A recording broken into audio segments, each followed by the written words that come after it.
On March 11th, 2 days ago, a single Iranian drone penetrated the defensive perimeter of the USS Gerald R Ford carrier strike group in the Persian Gulf. The drone cost approximately $20,000 to manufacture. The aircraft carrier it hit cost $13 billion. That is a 650,000 to 1 cost ratio.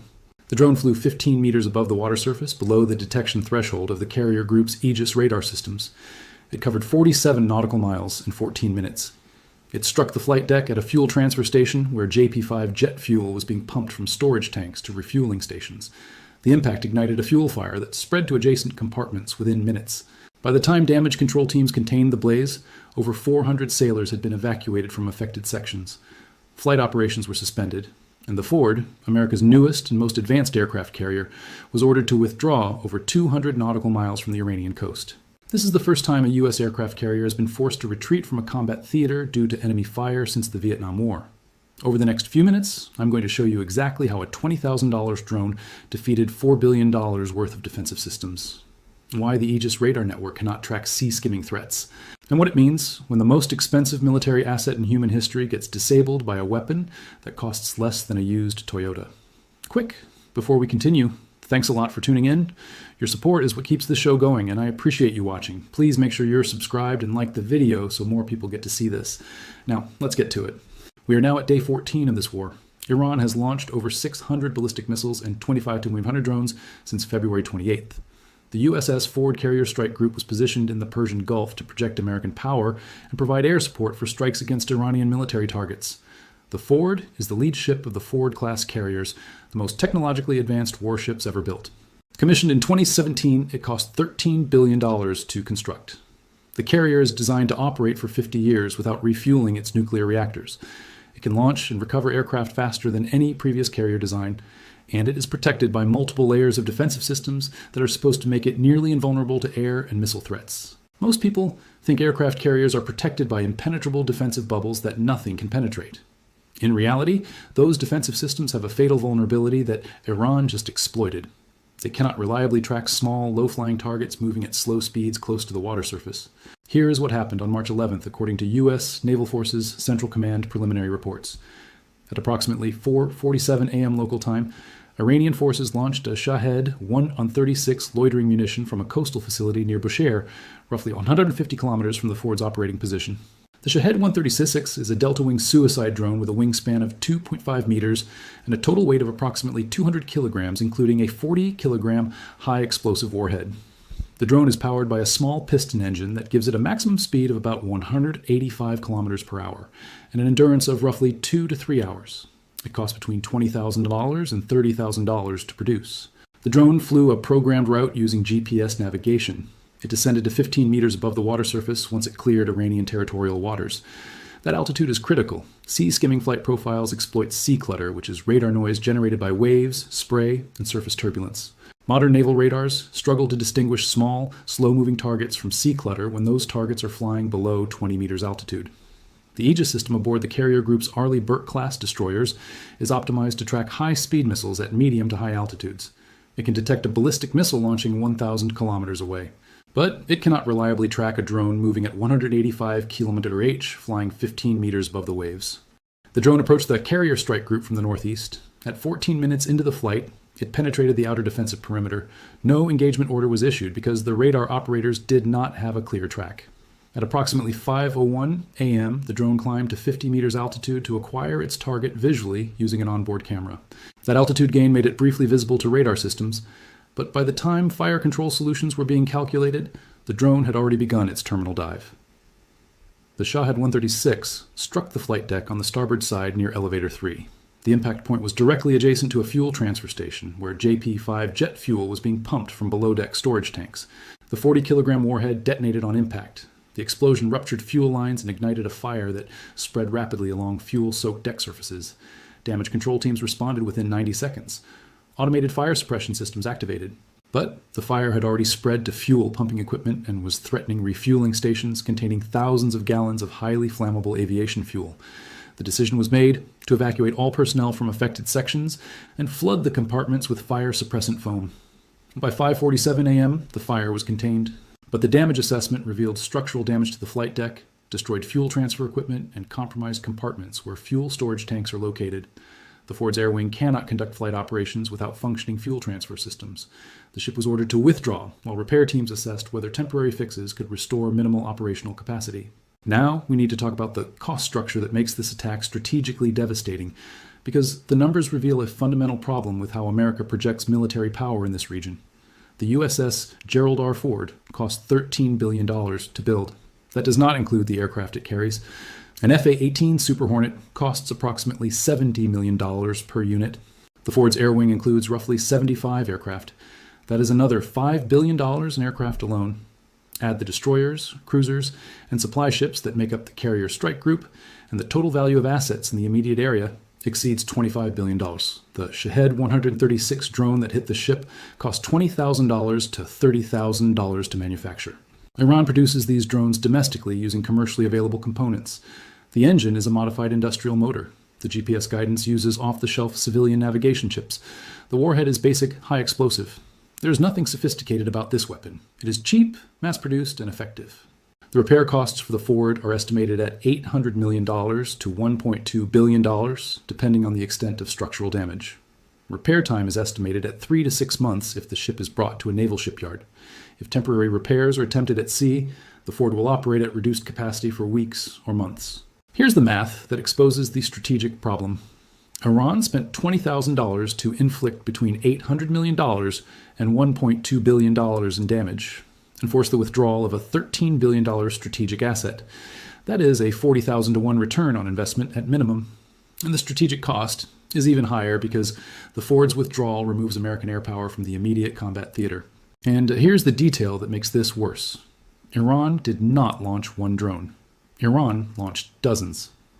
The Shahed-136 that hit the Ford was part of a coordinated swarm attack involving at least 30 drones launched from multiple sites along the Iranian coast. Most were intercepted or failed to reach their targets, but one got through, and one was enough. This is not the first time a cheap weapon has disabled an expensive warship. On October 12, 2000, the USS Cole was attacked by a small boat loaded with explosives while refueling in Yemen.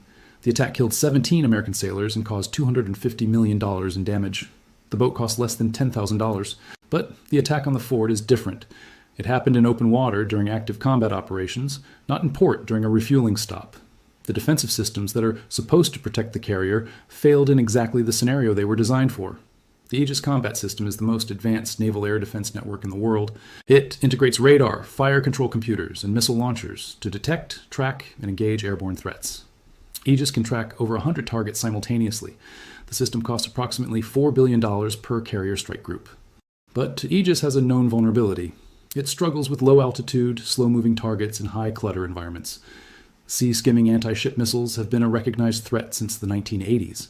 Modern navies have spent billions trying to close the gap with upgraded radars and shorter-range defensive systems like the Phalanx CIWS. Iran has studied this problem for decades. The Shahed-136 is designed to be cheap, expendable, and difficult to track in the specific environment where carrier strike groups operate. And the attack on the Ford proves the design works.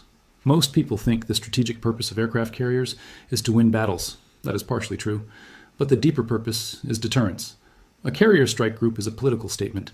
It tells allies, we are here to protect you. It tells adversaries, we have the power to strike you at will.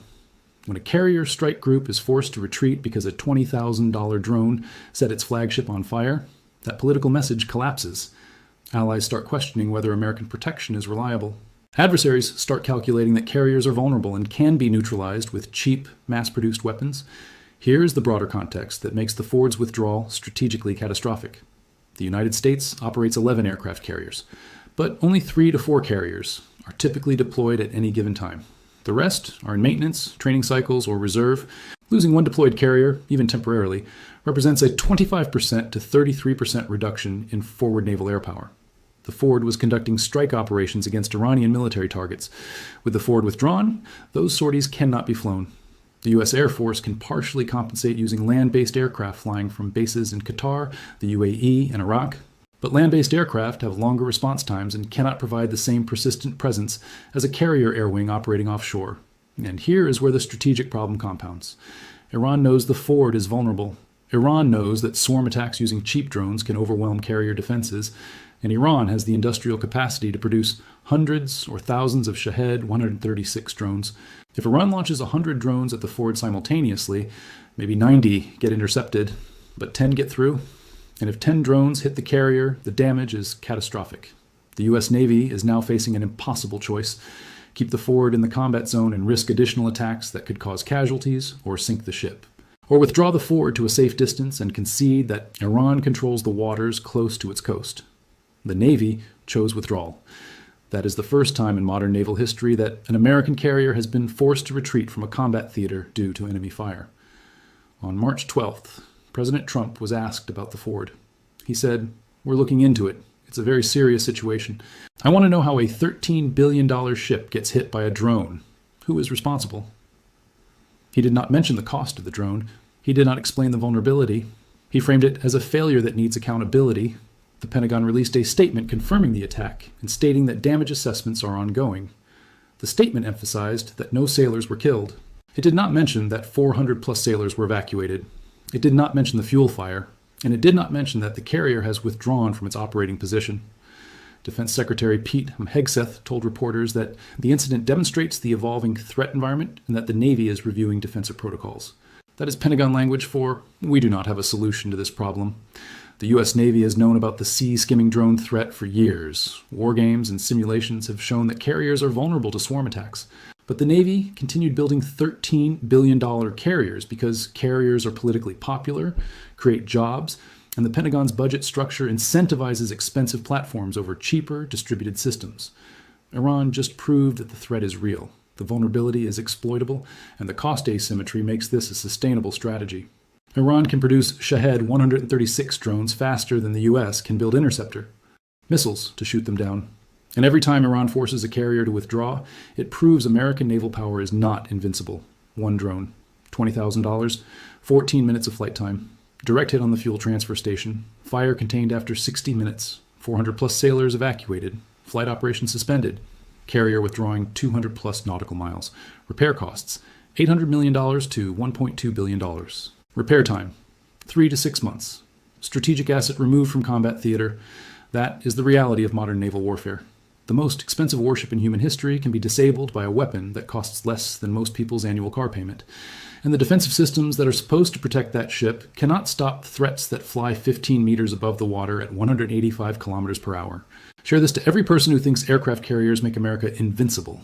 The USS Ford just proved that $13 billion worth of technology can be neutralized by a $20,000 drone if that drone exploits the right vulnerability at the right time.